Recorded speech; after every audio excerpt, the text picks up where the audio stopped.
السلامة حبيبي عامل ايه؟ انت بتقفل من المفتاح؟ ما تقفل يا ابني من الباب. ما والله ما غلطتي دي، غلطته مفيش كيلس انتري خالص، نية؟ لازم انلوك لوك من عندك، فيعني جاكور.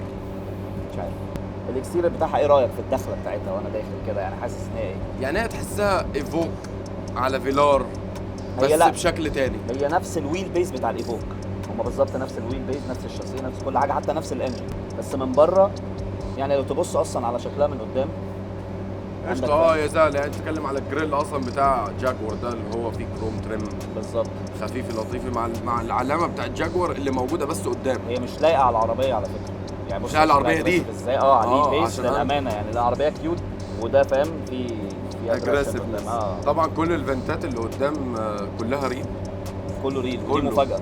دي مفاجاه، عربيات كتير ما بتعملهاش، مع ان هي اصلا مش محتاجه. هي الانجن بتاعها ايه 2.0 4 سلندر 250 حصان 365 نيوتن متر، فهو يعني ما عندوش مثلا V8 V10 عشان يعمل لك بس هو بيبرد لك التربوهات التوربو برضه فاهم، بينجز يعني. عندك ال LED تكنولوجي ده برضه بتاع جاكور، خصوص لجاكور، وعنده نفس الكونسيبت بتاعت اللي هي فاكر لما اتكلمنا على الرنج اللي هي تحس ان 3 دي في 3 طبقات كده. نفس الثلاث طبقات برضه هم لاند روفر جاكور نفس القصه. جاي الله رنجات 19 اوكي، مع ان هم باينين 13 باينين صغيرين جدا، لان ممكن الديزاين وممكن التاير عريض اصلا.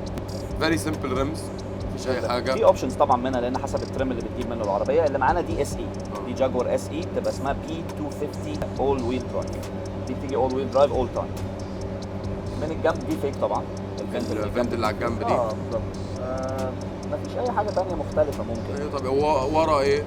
بص، هي العربيه بشكل عام هي ميني اف بيس.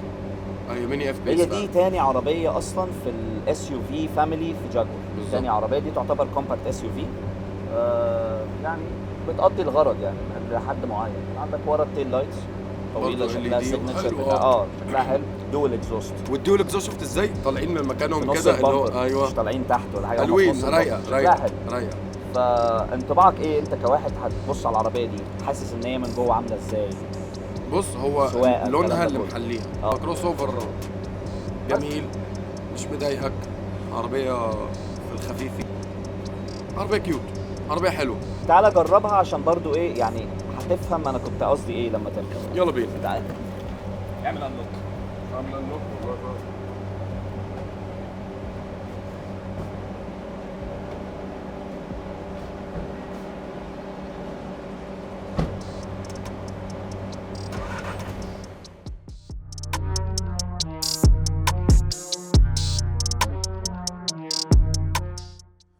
يلا بينا نشوف بقى ايه الجاكور. جرب بقى عشان ايه هقول لك رايي بعدين. ما رضيتش اقول لك بره عشان عايزك انت تشوف، ما تاخدش على كلامي يعني، شوف وتقول.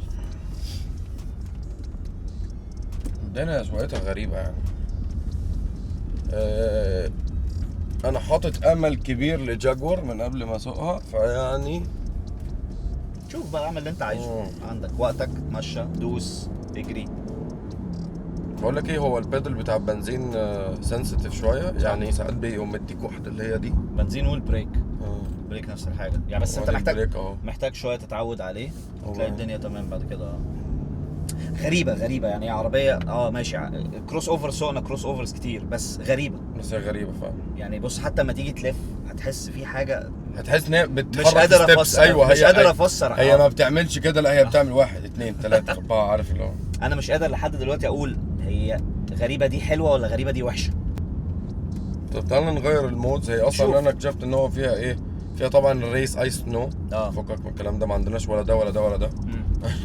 عندك ايكو بعد كده. في ايكو ده طبعا من النوب اللي هنا. تنزل كمان واحده تبقى كومفورت، تنزل كمان واحده تبقى دايناميك اللي هو بقى المفروض سبورت مود. بيديك اعلى حاجه وبيتقلب لك اصلا العداد احمر. حلو بس ايه ده مفيش بدل. لا بابا ده مفيش كده. ده انا طبل يعني، دي بتاع ده. تطبيل. اوكي. بص دي وذ اوبشنز بقى، كل حاجه ليها علاقه بالترم. الترم زي ما قلت لك اللي معانا دي الاس اي، تمام. الستارتنج برايس بتاع العربيه اصلا 175,000. ده بتاع مش الاس اي، بتاع اصلا بتاع الاي اي بيس. بيس. اي بيس بتبدا ب 175,000. الاس اي بتبدا من كام؟ الاس اي بتبدا من 211,575 وتعلى بقى. وانا عارف اصلا في جاكور ان انت اصلا هي مش بيلد يور كار، بس هم عندهم تريمز كتيره يعني. عندهم جاكور حاجات لاند روفر عندهم كميه تريمز غير طبيعيه. في الاس اي وفي دايناميك وفي الاس وفي اللي هي العاديه، ده كل ده يعني مش بترتيب اللي انا بقوله ده. وفي واحده اسمها 300 سبورت، دي بتنزل 300 هورس باور 400 نيوتن متر اوف تورك. دي برضو لوحدها انجن وحيد. دي انت لما تيجي تختار الاس اي او الاس تختار الانجن اصلا، عايز البي 200 ولا البي 250. فانت في حاجات كتير بتختارها، فانت تقدر بقى تخش تعمل كاستمايز لاي حاجه في العربيه، فاهم. كل حاجه بتزودها طبعا ليها سعرها يعني. بس دول الستارتنج برايسز يعني. طب بقول لك ايه، الزيرو تو 100 بتاع العربيه 0 to 100 claimed 7.5 على الانجن ده. 0.5. ورينا هنقس وهي اوريدي على دايناميك. Dynamic. هنطفي المكيف وهنشيل التراكشن كله عشان انا عارف ان جاكور فيهم تراكشنين. اوكي تمام. 1 2 ولا لونش ولا حاجه. انا هلونشها. هو يعني بيتقال انه لونش بس مش لونش. ايه 2.0 هتعمل ايه اكتر من كده؟ 100. هو بص، انت برضو تتكلم، هي تعتبر عربيه برضو مش خفيفه مش تقيله. انا استغربت على فكره الاف بيس اخف من الاي بيس. اخف من الاي طب بيس. في انهي عملوها منطق؟ ازاي ما اعرفش. في انهي منطق؟ دي 1830 او 25، تمام. الثانيه 1775 الاف بيس اللي هي اكبر. عملوها ازاي انا مش عارف. بس ستيل برضو الاثنين لما انت تتكلم على ان هي اس يو في، حتى لو الاف بيس هي تعتبر اخف من اي اس يو في يعني. معظم الاس يو فيز بتتكلم في 2000 واطلع، 2000 2200 2300، فهي بتتكلم في الرينج ده حلو يعني. ندخل بقى على كم حاجه مضايقاني وانا سايق. الكومفورتابيلتي بتاع العربيه مش وحش بس غريب يعني، لازم تاخد فتره عشان تتعود. الكرسي مبدئيا انا اسف الكرسي مش مريح. جاكور انا داخل العربيه دي باكسبكتيشن عالي، فانتوا هتتظلموا في اللي انا هقوله عشان انا داخل جاكور. انا داخل جاكور، فانا مش يعني مش مقارن بقى بلو بادجت، عربيات لو بادجت ولا برافو عليكم انتوا تعملوا كده. مش زي لما قلت في الرانجلر انه برافو عليكم من جوه ومش برافو عليكم. ايوه برافو عليكم من جوه عشان مقارنه بتجيب رانجلر اللي قبليها كانت حلوه. اما انتوا جاكور ليكوا اسم لازم تحافظوا عليه.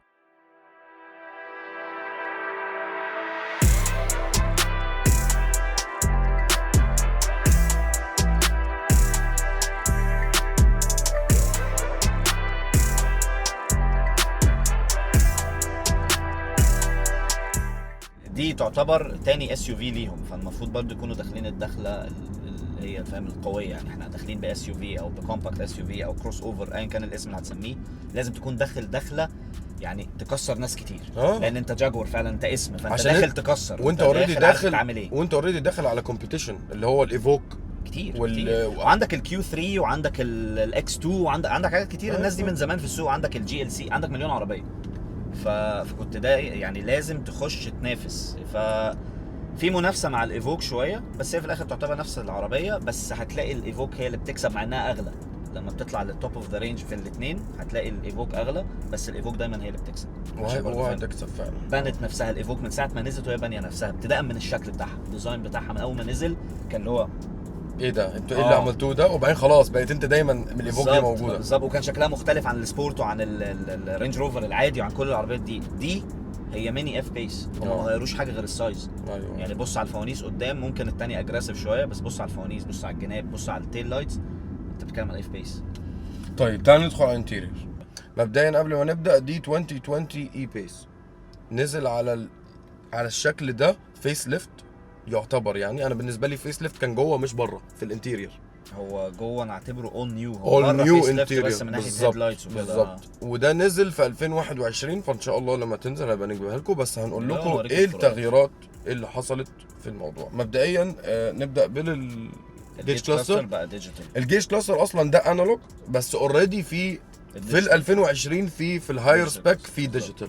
هنا لا 2 انالوج السرعه والار بي ام، وفي النص في شاشه، ويعني وجودها زي عدمها ما تفرقش في اي حاجه. فيها يعني الحاجات البيسك بتاعتك، الكروز كنترول كان ممكن يحطها في الانالوج، عشان انا برضو هرجع واقول انا اسف، هيكون الريفيو بتاعي هيكون هارش على جاكور عشان دي جاكور، فانا حاططكم في ستاندرد اعلى، مش هسقف لكم على حاجات مش صغيره. عايز تشوف الحاجات دي، عايز تشوف حاجات غير بالظبط.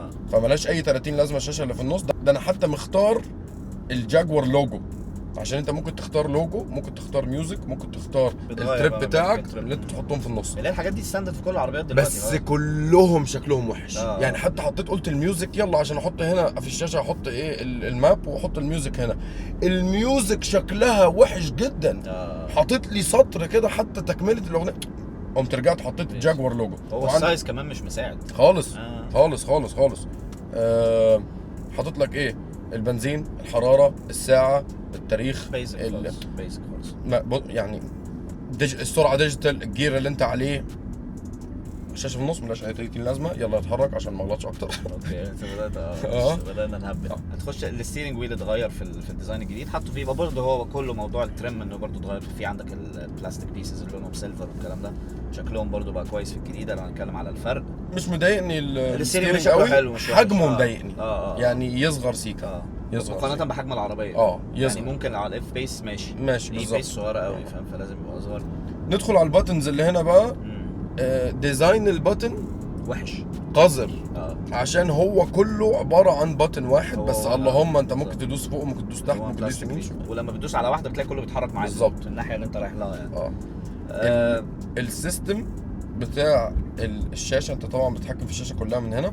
السيستم ده لازم يتغير، عشان انت اصلا عشان اغير بدوس اوكي، عشان هو اصلا نبدا من الاول فوق وتحت، فوليوم بتاع الميديا، يمين وشمال، اغنيه قدام اغنيه ورا، السيستم بقى عشان تاكتيفيته تدوس اوكي الاول اللي هي منيو، وبعدين بقى بتروح فوق وتحت عشان تختار، وبعدين انت ما بتدوسش اوكي عشان تروح مكان، انت بتروح يمين وشمال.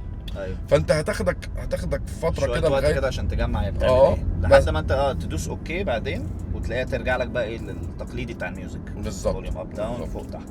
الحاجات اللي انت ممكن تغيرها هنا درايفر اسيستنس، اللي هي فيها ان انت تتحكم في بعد العربيه اللي قدامك وانت بتعمل كروز كنترول، ممكن تقفله الحمد لله.